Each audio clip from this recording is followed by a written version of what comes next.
Hello friends, welcome to Nazma Swaad recipes. ఎప్పుడు మెంతికూర తెచ్చుకున్నా ఇదే విధంగా చేసుకుని తినాలనిపించేంత టేస్టీగా ఉండే మేథీ మలాయ్ మటర్ కర్రీని ఎలా చేయాలో చూద్దాము.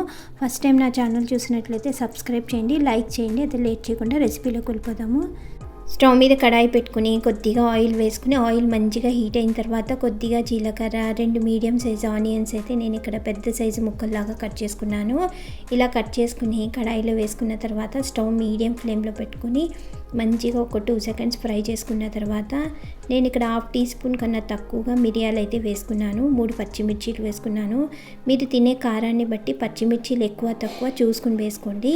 ఈ విధంగా కొద్దిగా లైట్గా ఆనియన్ ఫ్రై అయిన తర్వాత కొద్దిగా కాజు, కొద్దిగా వాటర్ మిలన్ సీడ్స్ వేసుకుని స్టవ్ మీడియం ఫ్లేమ్లో పెట్టుకుని మంచిగా ఫ్రై చేసుకోవాలి. మన ఆనియన్ ఇంకొద్దిగా సాఫ్ట్గా కుక్ అయ్యి మన కర్రీలోకి మంచి క్రీమీ టెక్స్చర్ రావడానికి కొద్దిగా వాటర్ వేసుకుని మనం వేసుకున్న వాటర్ అంతా మంచిగా అబ్జర్వ్ అయిపోయి ఆనియన్ కూడా సాఫ్ట్గా కుక్ అయ్యేలాగా మంచిగా స్టవ్ మీడియం ఫ్లేమ్లో పెట్టుకుని కుక్ చేసుకోవాలి. ఈ విధంగా వాటర్ అంతా మంచిగా అబ్జర్వ్ అయిపోయిన తర్వాత స్టవ్ ఆఫ్ చేసుకుని చల్లారిన తర్వాత మిక్సీ జార్లో వేసుకుని మెత్తగా అయితే గ్రైండ్ చేసుకోవాలి.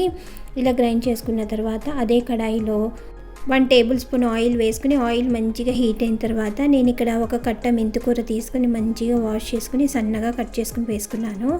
1/2 కప్పు పచ్చి బఠానీలు వేసుకుని ఇవి 2 సాఫ్ట్గా కుక్ అయ్యేలాగా స్టవ్ మీడియం ఫ్లేమ్లో పెట్టుకుని మంచిగా మగ్గనివ్వాలి.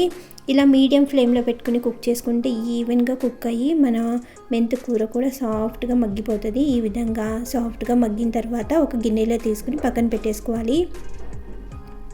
అదే కడాయిలో 1 టేబుల్ స్పూన్ ఆయిల్ వేసుకుని ఆయిల్ మంచిగా హీట్ అయిన తర్వాత కొద్దిగా సోపు, కొద్దిగా గరం మసాలా దినుసులు, దాల్చిన చెక్క కొద్దిగా, 4 నుంచి 5 లవంగాలు, 1 యాలుక్కాయ వేసుకుని ఇవి లైట్గా ఫ్రై అయిన తర్వాత 1 teaspoon ginger garlic paste వేసుకుని మంచిగా చిటపటలాడేలాగా ఫ్రై చేసుకున్న తర్వాత మనం ముందుగా గ్రైండ్ చేసుకుని పెట్టుకున్న ఆనియన్ పేస్ట్ కూడా వేసుకుని స్టవ్ మీడియం ఫ్లేమ్లో పెట్టుకుని ginger garlic paste, onion paste 2 మంచిగా మిక్స్ చేసుకుంటూ కుక్ చేసుకోవాలి.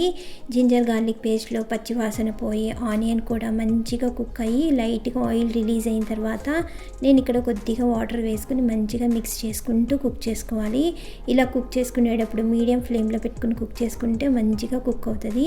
ఇలా కొద్దిగా ఆయిల్ రిలీజ్ అయిన తర్వాత మనం ముందుగా ఫ్రై చేసుకుని పెట్టుకున్న మెంతికూర, బఠానీలు కూడా వేసుకుని ఇవన్నీ బాగా కలిసేలాగా మంచిగా మిక్స్ చేసుకుంటూ కుక్ చేసుకున్న తర్వాత టేస్ట్కి తగ్గట్టుగా సాల్ట్, 1 టీ స్పూన్ ధనియాల powder, 1/2 teaspoon garam masala వేసుకున్నాను.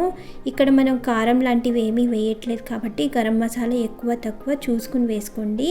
ఈ విధంగా మంచిగా మిక్స్ చేసుకున్న తర్వాత 1/2 కప్పు వాటర్ వేసుకుని మనం వాటర్ కూడా మంచిగా మిక్స్ అయ్యి మంచిగా కుక్ అయ్యేలాగా ఒక 2 సెకండ్స్ కుక్ చేసుకున్న తర్వాత లాస్ట్లో అయితే నేను ఇక్కడ పాల మీద ఉండే మీగడ అయితే వేసుకున్నానండి.